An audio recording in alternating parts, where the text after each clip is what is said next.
It was a cold December, and the city was engulfed in darkness by the end of the afternoon.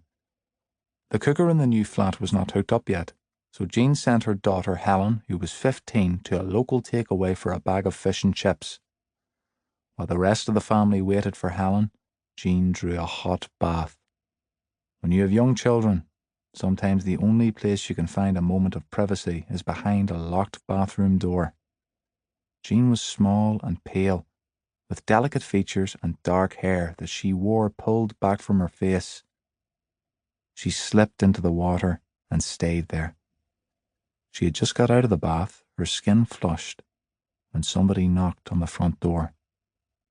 It was about 7. The children assumed it must be Helen with their dinner.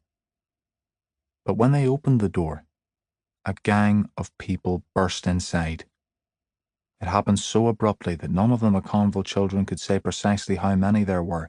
It was roughly 8 people, but it could have been 10 or 12. There were men and women. Some had balaclavas pulled across their faces. Others wore nylon stockings over their heads, which twisted their features into ghoulish masks. At least one of them was carrying a gun. As Jean emerged, pulling on her clothes, surrounded by her frightened children, one of the men said, gruffly, "Put your coat on."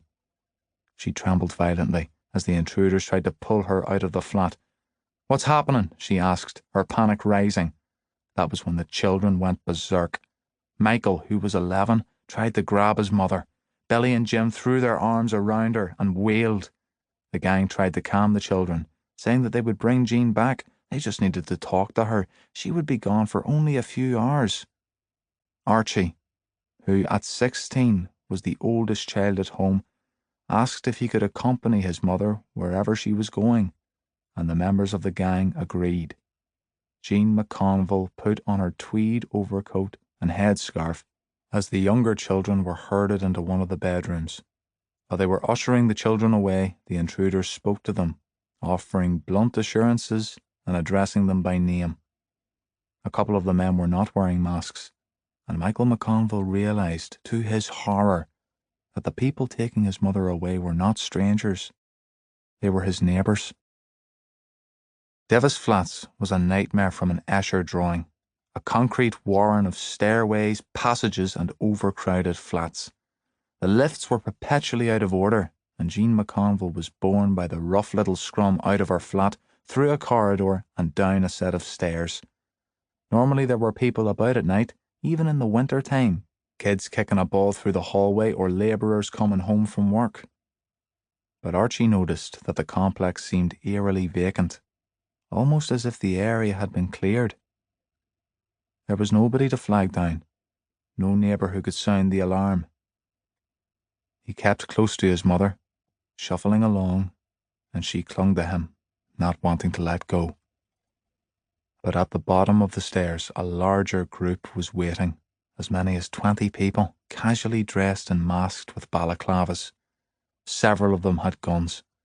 A blue Volkswagen van sat idling at the curb, and now, suddenly, one of the men wheeled on Archie, the dull glint of a pistol arcing through the darkness, and pressed the tip of the barrel into his cheek. Archie froze. He could feel the cold metal pressing into his skin. He was desperate to protect his mother, but what could he do? He was a boy, outnumbered and unarmed. Reluctantly, he turned and ascended the stairs. On the second level, one of the walls was perforated by a series of vertical slats which the McConville children called pigeonholes. Peering through these openings, Archie watched as his mother was bundled into the van, and the van drove out of Devis and disappeared. It would later strike him that the gang never had any intention of allowing him to chaperone his mother. They were simply using him to get Jean out of the flat. He stood there in the awful, wintry silence, trying to comprehend what had just happened and what he should do now. Then he started back towards the flat. The last words that his mother had said to him were, "Watch the children until I come back."